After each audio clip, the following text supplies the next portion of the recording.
ya? Sebelum kita lanjut belajar, kita saksikan dulu tayangan yang berikut ini. Allah, tadi kita di awal bilang kalau ibu-ibu itu paling berat ujiannya datang dari suami. Tapi nggak kalah berat juga kalau ujiannya datang dari seorang anak. Ustadz Syam, kadang-kadang afwan ada beberapa anak yang memang Allah pilih, Allah jadikan anak itu lebih istimewa dibandingkan dengan anak-anak yang lain gitu ya. Nggak mudah sebagai orang tua merawat, kakak adiknya juga harus berbagi gitu ya, harus saling pengertian itu tidak mudah.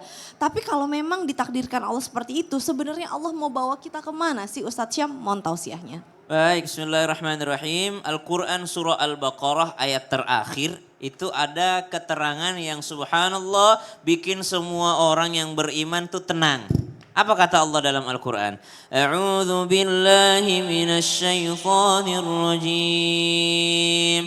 لا يكلف الله نفسا إلا وسعها لها ما كسبت وعليها ما اكتسبت.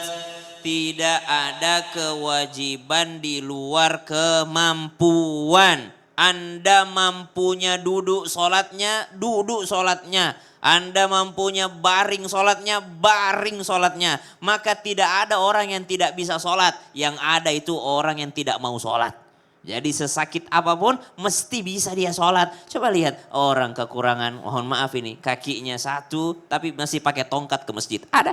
Ada orang subhanallah bahkan ada video tuh orang tidak punya kaki sama sekali subhanallah dia berjalan dengan perutnya ke masjid sholat berjamaah. Ada orang tidak punya kedua tangan subhanallah tapi beliau sholat tanpa menggunakan tangannya ada. Maka bukan tidak bisa sholat tapi ada orang yang tidak mau sholat. Maka kalau punya daripada keluarga daripada anak tanpa bermaksud mengguru ataupun mengajari kami tidak bisa mengatakan kami bisa merasakan apa yang dirasakan oleh orang tua luar sana. Tidak, karena mesti berat yang dirasakan itu. Tapi yang perlu untuk disyukuri adalah hadirnya anak tersebut sebagai penyambung daripada agamanya baginda Nabi SAW. Yang kedua, bisa jadi ladang pahala. Kenapa? Pahala kesabaran. Sabar dia menghadapi takdirnya Allah Subhanahu wa taala. Bahkan dikatakan barang siapa yang tidak rela, tidak ridho akan takdirku, silahkan cari bumi selain bumiku. Silahkan tinggal di luar daripada bumiku kata Allah Subhanahu wa taala. Maka yang mesti dilatih adalah keridhaan. Kalau ditanya Allah bawa saya kemana? Allah sedang membawamu menjadi orang yang pandai akan ridho terhadap ketetapannya Allah Subhanahu wa taala. Bulan Ramadan ada sering berdoa begini. Allahumma inni as'aluka ridhoka wal jannah. Ya Allah aku ingin ridhomu ya Allah. Kata Rabiatul Adawiyah, kalau pengen ridhonya Allah, mulailah dengan dirimu yang ridho kepada keputusan Allah. Kalau kau sudah ridho keputusan Allah, maka Allah pun akan ridho kepadamu. Subhanallah, berat, sakit pasti rasanya, tapi nikmatin tetesan air mata yang kita lagi ngadu sama Allah, terus sebenarnya kita lagi deket sama Allah. Subhanallah, setiap tetes itu memadamkan api nerakanya kita. Masya Allah, tabarakallah, jazakallah khair. Sama-sama Kak Caca. Terima kasih banyak Ustaz Syam, kasih tepuk tangan dulu dong Bu. Luar biasa. Ibu-ibu sekarang masih ada yang mau curhat nggak? Boleh deh angkat tangannya Bu. Siapa yang mau curhat Bu? Coba yang sebelah sini dulu deh, silahkan Ibu. Ibu siapa namanya? Silahkan ke tengah-tengah.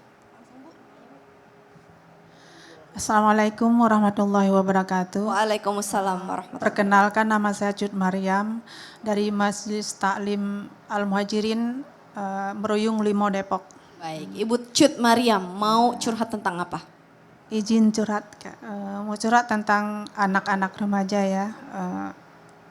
Apakah ada doa ataupun bagaimana cara mendidik anak di zaman era digital seperti ini? Termasuk sebenarnya saya punya anak remaja yang awalnya memang sekolah Islam juga dari SMP, SMA pesantren, tapi keluar dari pesantren malah ya sifatnya agak lain gitu maksudnya ya. Jadi agak lainnya tuh gimana Bu? Suka membantah kalau dipanggil kayaknya kayak nggak denger gitu kan, seolah mendiamkan begitu. Nah kadang-kadang kalau dipanggil gitu ya dengar, ternyata lagi nonton, dia nggak mau diganggu. Oh gitu. Jadi subhanallah. nonton, Ustadz Syam, Ustazah Lulu. video gitu. Oh baik. Bu. Gimana nih kalau misalkan Afwan ya udah disekolahin sekolah Islam, pesantren malah, tapi keluar kok malah karakternya malah jadi ngebantah gitu. Gimana Ustadz Syam? Satu yang pertama di zaman sekarang ini kita nggak boleh pakai standar sosmed. Bukan hanya anak nggak boleh pakai standar sosmed, istri jangan pakai standar sosmed. Biasa baca-baca di TikTok, subhanallah, suami yang baik itu, wah standar sosmed. Istri yang baik itu, anak yang baik itu, ibu yang baik itu. Jangan pakai standar sosmed Ustaz kehidupan. lagi curhat. Iya Ustaz, ini adalah permasalahan. Karena ibu bicara sosmed, maka kita bicara sosmed. Jangan pakai standar sosmed. Anak soleh itu bagaimana dia menyenangkan hati kedua orang tuanya. Tidak mesti dia jadi qori, tidak mesti dia jadi penceramah, tidak mesti dia jadi imam masjid. Mungkin hobinya berbeda, karakternya berbeda, dia minatnya berbeda. Ibu udah pernah nanya belum? Kamu mau jadi apa? Tapi lagi ini si guru kayaknya si guru Itu ibu masih bahasa nebak Arab. tuh, guru Bahasa kayaknya, Arab. guru kayaknya. Dari mana Dia ibu bahasa- tahu dia pengen itu? Karena memang dia ngambil kuliah bahasa Arab. Ngambil kuliah bahasa Arab dia yang pengen atau ibu yang ngarahin? Enggak, dia ngambil sendiri. Ngambil Tadinya mau- sendiri, berarti diarahinnya ke situ. Coba dia dikasih, subhanallah. Nah ada loh yang seru tuh, yang ngajar bahasa Arab tuh di YouTube tuh. Dia bawain bahasa Arab sambil stand up komedi. Coba diarahin kayak gitu. Jangan selalu kayak, kamu itu anak pesantren tapi hobi mau main game. Kamu itu anak pesantren. Anak tuh merasa terkekang seperti itu. Saya bukan mengajari ibu, saya posisinya sebagai anak di sini. Begitu. Jadi Pas banget ya. subhanallah, kemudian kalau dikatakan apakah ada doanya? Doanya dari zaman dulu sampai zaman kapanpun itu tetap doa dalam Al-Quran ada. Rabbi habli minas solihin. Ya Allah jadikan anakku anak yang soleh. Mau jadi apapun dia yang penting soleh. Amin, Allahumma amin. Ustazah Lulung boleh Ya dong jadi ditambahin. mohon izin nih Bu, kita juga sebagai ibu ya. Jadi dia sebagai anak nih, kita sebagai ibu nih. Emang kalau kita dalam pernikahan itu kita tidak pernah belajar untuk menjadi seorang ibu. Pokoknya pada saat kita masih muda maunya menikah kemudian ya biasalah netizen mana anaknya, udah punya anak kita harus didik sendiri, bener gak sih? Sehingga kita terkaget-kaget karena kita gak pernah belajar jadi ibu. Nah gimana caranya? Satu, benar tadi yang guru kita bilang, jangan kita yang namanya memasakkan kehendak kita. Karena apa? Karena yang namanya kalau udah masak kehendak dia gak akan pernah bisa memahami kita dan kita gak bisa memahami dia. Maka satu, kenali perasaannya. Misalnya gini, kerasaan kita kenal ke dia. Nak, sebenarnya mama seneng liat kamu main game, tapi boleh nggak kalau main gamenya ada waktu. Jadi diskusi BMM. Apa tuh? Sama anak tuh BMM pemirsa. Berpikir, memilih, memutuskan. Tuh, 2, 3. Berpikir, memilih, memutuskan. Suruh dia berpikir. Apalagi udah gede. Pikirin deh nak perasaan mama. Habis itu dia milih. Ayo boleh main ini tapi kamu harus sholat dulu. Ayo pilih yang mana. Subhanallah. Baru deh dia memutuskan. Ya deh mah aku minta waktu lagi ya. Gitu. Jadi kita sama-sama diskusi. Komunikasi dua arah Ibu Cut. Yeah. Jadi mungkin lebih kepada, nak kamu sebenarnya di pesantren selama ini seneng gak sih? Pernah nanya gitu gak sama anaknya? Iya tanya sih cuma kayaknya agak tertekan. Mungkin Hanya ada sesuatu. Tahu makanya berarti dipancing. memang dia butuh komunikasi. Dia jadi anaknya lebih diajak komunikasi mungkin Ngobrol ya ya. nanti ya. Udah cukup Ibu. Baik, jazakallah khair. Terima kasih, silakan kembali ke tempat duduk Ibu. Ustazah Lulung juga silakan kembali ke tempat duduk. Kasih tepuk tangan dulu dong. Ustaz Syam tetap di sini boleh nggak? Karena Ustazah Lulung betul. Sekarang saya akan memberikan kesempatan lagi kepada guru-guru kepada jamaah untuk bertanya, untuk curhat. Siapa yang mau curhat coba angkat tangan. Oh banyak ini deh dari tadi yang kedinginan nih kayaknya ya dari tadi ya Ibu ya, sama-sama saya juga kedinginan. Pakai Oh kedinginan. Oh dingin banget. Biasa pakai AC. Oh subhanallah, iya. Silakan Ibu. Studio Islam Tinda memang namanya studio pasti dingin. Iya siap. Ibu, Karena ada alat-alat. Ibu mau curhat apa Ibu? Assalamualaikum warahmatullahi wabarakatuh. Waalaikumsalam warahmatullahi wabarakatuh. Nama saya Ibu Nurlela dari Majelis Taklim Al Muhajirin Limo Depok. Ya, Ibu Nurlela Ya. mau curhat tentang apa? Saya punya sahabat akrab lah, bisa dibilangin begitu. Tapi dalam waktu sekejap renggang gitu. Renggang? Tapi saya juga diam, Oh. nggak nyapa juga karena dia memisahkan diri. Saya juga misah, takutnya aku salah gitu. Bagaimana solusinya Pak Ustadz biar kita bisa akrab lagi gitu. Ustazah Lulung dulu silakan, silakan. Ustazah. Kalau misalnya mau akrab lagi, kita harus tahadu tahabu. Salinglah memberi hadiah, maka saling cinta. Mungkin kita ini renggang karena kita tidak saling memberikan perhatian. Yang kedua, jangan kita minta diperhatiin, kita juga perhatiin dia. Jangan cuma pengen perasaan kita dimengerti, tapi kita nggak mengerti perasaan dia. Jadi perhatikan, kenapa kamu renggang? Ini udah renggang, ente nggak ngomong juga. Ngomong, insya Allah Allah kasih kedekatan dan kelembutan hati. Oke, Bunda. Boleh ditambahin Ustaz? Harusnya,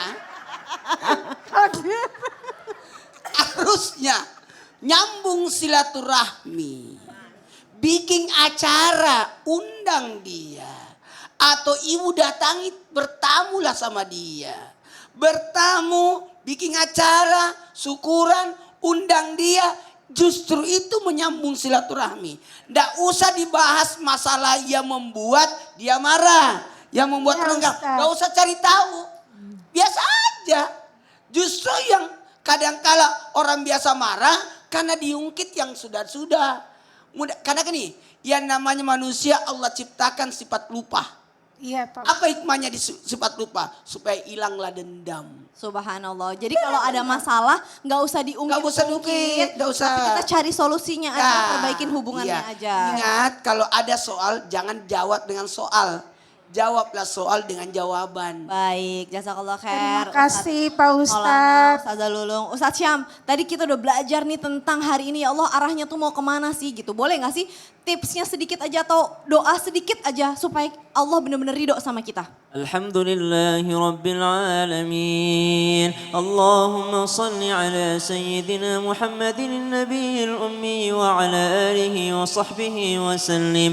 Ya Hayyu Ya Qayyum birahmatika nastaghith. Ya Hayyu Ya Qayyum la ilaha illa anta birahmatika nastaghith. Allahumma inna nas'aluka ridhaka wal jannah. Ya Allah, ridhamu yang kami harapkan ya Allah. Apapun yang kami alami di dunia ini ku harap Engkau ridhai kami ya Allah dan surgamu ya Allah. Wa na'udzu bika min sakhatika wan nar. Jauhkan kami dari murkamu dan api nerakamu ya Allah. Wa sallallahu ala sayyidina Muhammad walhamdulillahi rabbil alamin. Amin amin ya Allah ya rabbal alamin. Insyaallah Allah ridho dengan semua usaha kita, memberikan kita keberkahan dalam bulan Ramadan ini. Dan buat jamaah Islam itu indah semuanya selamat berpuasa. Sekarang saatnya saya Caca Frederika beserta segenap tim yang bertugas mohon pamit undur diri. Mohon maaf apabila ada salah-salah kata. Insyaallah kita besok ketemu lagi masih di jam yang sama. Wassalamualaikum warahmatullahi wabarakatuh. Waalaikumsalam warahmatullahi wabarakatuh.